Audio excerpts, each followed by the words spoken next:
اکرم صلی اللہ علیہ وسلم نے فرمایا، اللہ نے مجھ سے وعدہ فرمایا ہے کہ میری امت سے 70,000 افراد کو بغیر حساب و عذاب کے جنت میں داخل فرمائے گا۔ یزید بن اخن سلمہ نے عرض کیا، اللہ کی قسم، یہ تو آپ کی امت میں شہد کی مکھیوں میں سے ایک قسم سفید سرخ مائل مکھیوں کی تعداد تک ہے۔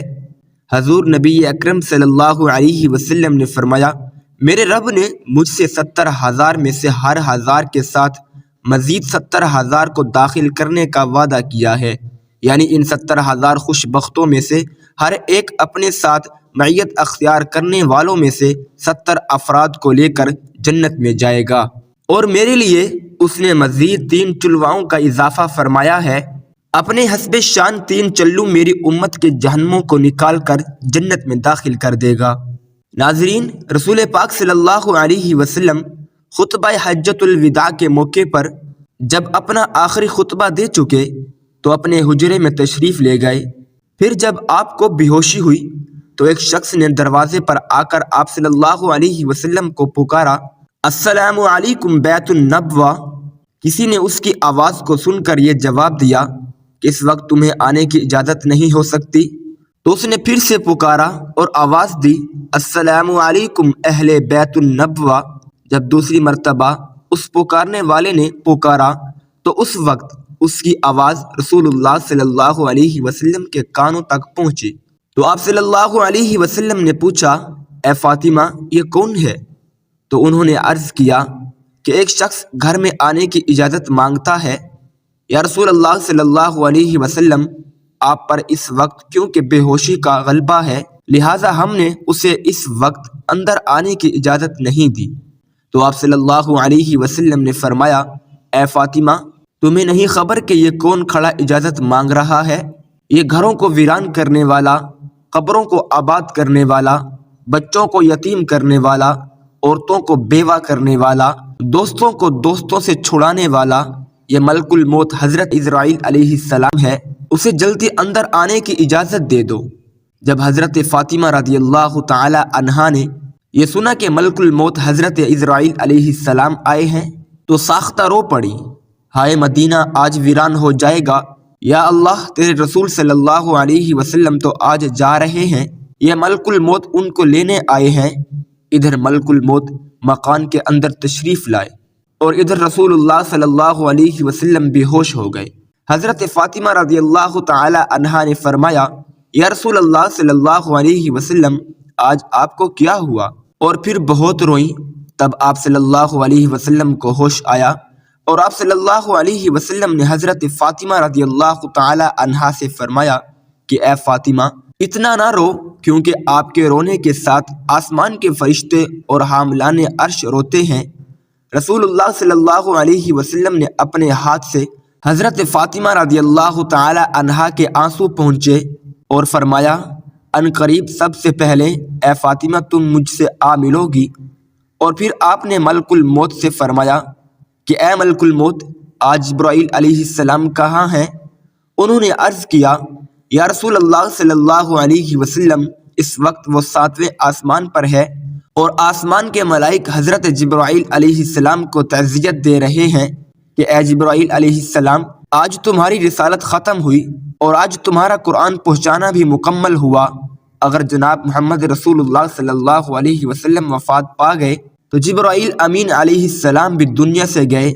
ابھی یہ باتیں ہو رہی تھی کہ حضرت جبرائیل امین آپ صلی اللہ علیہ وسلم کے پاس تشریف لائے اور کہا، اللہ تبارک و تعالیٰ نے آپ صلی اللہ علیہ وسلم کو سلام فرمایا ہے اور آپ کا مزاج پوچھا ہے۔ فرمایا کہ اے جبرائیل علیہ السلام، اس عالم میں میرے لیے کیا تیار کیا گیا ہے؟ عرض کیا گیا، یا رسول اللہ صلی اللہ علیہ وسلم، آپ کے آنے کی خوشی میں دوزخ کو ٹھنڈا کیا گیا ہے اور جنت کو آراستہ کیا گیا ہے۔ حور و ملائک آپ صلی اللہ علیہ وسلم کے لیے آسمان پر منتظر ہیں، دربان جنت کا دروازہ کھولے، آپ کا انتظار کرتا ہے۔ فرمایا، اے جبرائیل علیہ السلام، بتاؤ میری امت کے لیے کیا حکم ہے؟ حضرت جبرائیل علیہ السلام نے فرمایا کہ جس کے ہونٹوں میں جان رہ جائے گی وہ بھی اگر دل سے توبہ کرے یا توبہ کے لیے ہونٹ ہلائے گا تو بھی 1000 برس کے گناہ معاف ہو جائیں گے۔ اور جس نے توبہ کر لی آپ اس کو اپنی شفاعت سے بخشوائیں گے، اور آپ جس کی بھی شفاعت فرمائیں گے وہ بخشا جائے گا، آپ غم نہ کھائیں۔ اتنی دیر میں ایک دوسرے فرشتے نے حاضری کے لیے اجازت طلب کی۔ رسول کریم صلی اللہ علیہ وسلم نے دریافت فرمایا کہ جبرائیل امین علیہ السلام یہ کون ہے؟ عرض کیا کہ یہ حضرت اسماعیل علیہ السلام فرشتہ ہے، آسمانی دنیا کا داروغہ ہے۔ جس دن سے اس نے آپ کو معراج کی شب میں دیکھا ہے، آپ کے جمال کا عاشق ہوا ہے۔ آج اسے معلوم ہوا ہے کہ رسول خدا صلی اللہ علیہ وسلم وفات پائیں گے۔ اس نے جناب کی اقدس میں عرض کیا کہ میں نے رب کریم سے عاجزانہ دعا کی تھی کہ مجھے ایک مرتبہ اپنے نبی کریم صلی اللہ علیہ وسلم کی زیارت ان کی زندگی میں کرنے کا موقع عنایت فرمائیں، لہٰذا یہ فرشتہ رب کریم سے اجازت لے کر حضور صلی اللہ علیہ وسلم کی زیارت کرنے کے لیے حاضر ہوا ہے۔ پھر جبرائیل امین نے عرض کیا کہ یا رسول اللہ، ملک الموت حاضر ہیں۔ تو رسول اللہ صلی اللہ علیہ وسلم نے دریافت فرمایا، اے ملک الموت، تم میری زیارت کرنے آئے ہو؟ یہ میری روح قبض کرنے کے لیے؟ اس پر ملک الموت نے عرض کیا کہ مجھے میرے پاک پروردگار نے حکم دیا ہے کہ جو کچھ مرضی میرے رسول پاک صلی اللہ علیہ وسلم کی ویسا ہی کرنا۔ اگر جناب کی مرضی پاؤ تو روح قبض کر لو، ورنہ یوں ہی زیارت کر کے واپس چلا جاؤں گا۔ اس وقت جناب رسول صلی اللہ علیہ وسلم نے حضرت جبرائیل علیہ السلام کی طرف دیکھا۔ حضرت جبرائیل علیہ السلام نے عرض کیا، یا رسول اللہ صلی اللہ علیہ وسلم، میرے اور آپ کے پاک پروردگار عالم نے آپ کو بلایا ہے اور آپ کا اس دنیا میں رہنا پسند نہیں کرتے، اور اے حضرت حور و غلام آپ کی زیارت کے مشتاق ہیں، کیونکہ آج آسمان کو سجا دیا گیا ہے، حوروں کو بلا خوف و خطرہ بننے سنورنے کا حکم ملا ہے، فرشتوں کو آپ پر درود و سلام کا حکم فرمایا گیا ہے، اور ہمیں آپ صلی اللہ علیہ وسلم کی مرضی کے مطابق چلنے کا حکم دیا گیا ہے کہ اگر آپ صلی اللہ علیہ وسلم آسمانوں پر تشریف لے جانا چاہیں تو ہم آپ کو لے جائیں گے، اور اگر آپ یوں ہی اس دنیا میں رہنا چاہتے ہیں تو یہ آپ کی مرضی ہے، اور ملائکہ آپ صلی اللہ علیہ وسلم کی منتظر ہیں۔ لہٰذا حضرت جبرائیل علیہ السلام کی پوری بات سن کر رسول خدا صلی اللہ علیہ وسلم کو معلوم ہوا کہ اللہ تبارک و تعالیٰ کو یہی منظور ہے کہ دار فنا کو چھوڑ کر دار بقا کی جانب کوچ کروں۔ آپ صلی اللہ علیہ وسلم نے فرمایا کہ اچھا، میری ازواج کو میرے سامنے بلاؤ۔ سب بیویاں آپ صلی اللہ علیہ وسلم کے حضور حاضر ہوئیں۔ آپ صلی اللہ علیہ وسلم نے ارشاد فرمایا کہ دیکھو، تم سب صبر کرنا اور تقوی اختیار کرنا اور اپنے گھروں سے باہر نہ نکلنا۔ حضرت ام سلمہ رضی اللہ تعالی عنہا نے عرض کیا، یا رسول اللہ صلی اللہ علیہ وسلم، آپ کا کیا حال ہے؟ آپ صلی اللہ علیہ وسلم نے فرمایا کہ اب وقت قریب آ گیا ہے کہ آج کے بعد تو میری آواز نہ سنے گی اور نہ ہی مجھ کو دیکھو گی۔ اور پھر فرمایا، اے فاطمہ، میری بیٹی حسن اور حسین کو بلانے کے لیے کسی کو بھیجو۔ حضرت فاطمہ رضی اللہ تعالی عنہا نے کسی آدمی کو بھیجا اور فرمایا، بہت جلد حسن اور حسین کو بلا لاؤ، کیونکہ رسالت مآب سید المرسلین صلی اللہ علیہ وسلم کی وفات کا وقت بہت قریب ہے۔ ناظرین، حضرت امام حسن اور حسین رضی اللہ تعالی عنہما اس وقت ابھی بچے تھے اور اپنے گھر کی جانب سفر پر گامزن تھے۔ قاصد نے پیغام دیا کہ جلدی چلو، تمہارے رسول صلی اللہ علیہ وسلم نے بلایا ہے۔ حضرت حسن کی جانب حضرت امام حسین رضی اللہ تعالی عنہما نے دیکھتے ہوئے فرمایا کہ میں نے کہا تھا کہ میرا دل آج افسردہ ہے کہ آج میں نانا جان کی خدمت اقدس میں رہوں۔ میرا دل مانتا تھا کہ آج کچھ ہونے والا ہے، اس لیے ہم پہلے سے ہی گھر کی جانب چل نکلے تھے۔ لہذا حضرت حسن اور حسین نے قاصد سے دریافت فرمایا کہ آخر اتنی جلدی کیوں ہے؟ کیا ہمارے نانا جان کا آخری وقت ہے؟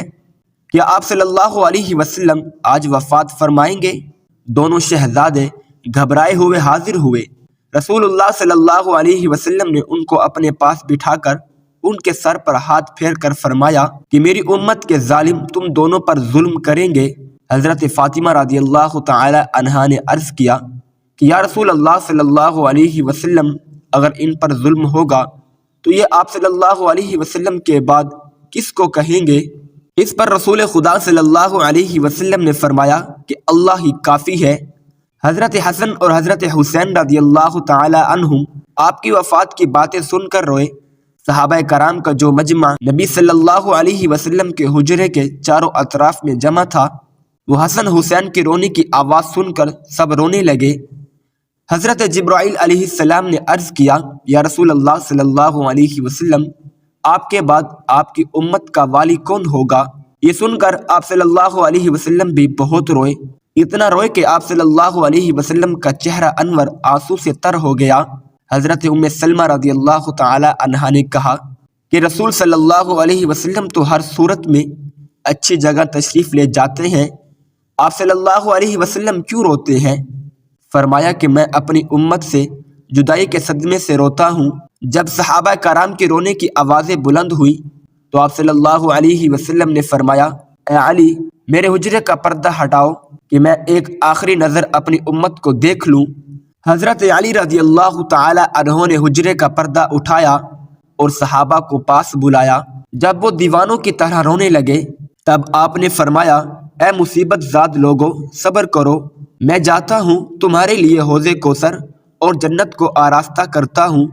سن لو کہ تم سب سے پہلے جنت میں جاؤ گے، تم سے پہلے کوئی امت جنت میں نہ جائے گی۔ اے میری امت، دین اسلام پر قائم رہنا اور قرآن کو اپنا ایمان بنانا۔ اے اللہ، میں نے تیرا پیغام پہنچا دیا۔ اور یہ فرماتے ہوئے رسول اللہ صلی اللہ علیہ وسلم کی مبارک آنکھیں بند ہوئی، ماتھے پر پسینہ آیا اور بے ہوشی طاری ہو گئی۔ حضرت علی رضی اللہ تعالی عنہ نے صحابہ کرام کو اشارے سے رخصت کیا اور صحابہ کرام باہر چلے گئے۔ حضرت فاطمہ رضی اللہ تعالی عنہا نے عرض کیا کہ یا رسول اللہ صلی اللہ علیہ وسلم، میں حشر کے دن آپ کو کہاں ڈھونڈوں؟ فرمایا کہ لواح حمد کے نیچے۔ پوچھا اگر وہاں پر آپ سے ملاقات نہ ہوئی تو؟ فرمایا حوض کوثر پر، اور اگر وہاں بھی نہ ہوئی تب میزان عدالت کے پاس جہاں امت کے اعمال تولے جائیں گے، یا تو میں پل صراط پر وہاں جہنم کے کنارے پر کھڑا امت کی سلامتی کے ساتھ گزر جانے کی دعا کرتا رہوں گا۔ جب رسول اللہ صلی اللہ علیہ وسلم سب کی وصیت سے فارغ ہوئے تو فرمایا کہ اے ملک الموت، مجھے اپنے رب کی ملاقات کا شوق ہے، اب تم جس کام کے لیے آئے ہو وہ کام کرو۔ اور اس طرح رسول خدا صلی اللہ علیہ وسلم نے اسرائیل علیہ السلام کو روح قبض کرنے کی اجازت محمد فرمائی۔ ملک الموت نے آپ صلی اللہ علیہ وسلم کی روح قبض کرنا شروع کی اور آپ کو وہ تکلیف شروع ہوئی۔ فرمایا اے اللہ، موت کی بڑی سخت تکلیف ہے، الہی تو ہی موت کی تکلیف آسان کرے گا۔ مٹی کے پیالے میں پانی منگوا کر رکھا اور موت کی تکلیف میں بار بار پانی میں ہاتھ ڈالتے، وہ ہاتھ منہ پر پھیرتے اور فرماتے اے اللہ، مجھے اپنے پاس بلا لے۔ حضرت فاطمہ رضی اللہ تعالی عنہا نے کہا کہ یا حضرت، آج آپ کو بہت تکلیف ہے؟ فرمایا اے فاطمہ، جب میرا انتقال ہو جائے تو کہنا انا للہ و انا الیہ راجعون۔ پھر آپ صلی اللہ علیہ وسلم کو نزاع کی تکلیف زیادہ ہوئی تو حضرت جبرائیل علیہ السلام روئے اور اپنا منہ پھیر لیا۔ رسول خدا صلی اللہ علیہ وسلم نے فرمایا لوگو، دیکھو نماز کی حفاظت کرنا۔ آپ یہ فرمانے لگے یا رب امتی، یا رب امتی، اور یہ کہتے کہتے جان سینے تک سمٹ آئی۔ نیچے کی جسم کی جان نکل چکی تھی، لیکن اپنی گناہ گار امت کے لیے کلمہ آپ کے منہ پر جاری تھا۔ حضرت جبرائیل علیہ السلام نے فرمایا کہ اللہ تبارک و تعالی فرماتا ہے کہ آپ کی امت پر 1000 مرتبہ آپ سے زیادہ مہربان ہے۔ اے نبی صلی اللہ علیہ وسلم، آپ اپنی امت کو میرے سپرد کر کے موت کی تکلیف کو آسان کیجئے۔ تو یہ سن کر آپ صلی اللہ علیہ وسلم نے فرمایا کہ اب میرا دل ٹھنڈا ہوا۔ یکا یک گردن مبارک کا مہر ایک جانب کو مائل ہوا اور روح مبارک اللہ تعالیٰ کی طرف پرواز کر گئی۔ اللہ تبارک و تعالیٰ سے دعا ہے، نبی کریم صلی اللہ علیہ وسلم نے اپنی امت کو جو تعلیمات فرمائی ہیں، ہمیں ان تعلیمات پر عمل پیرا ہونے کی طاقت و توفیق محمد فرمائے، آمین۔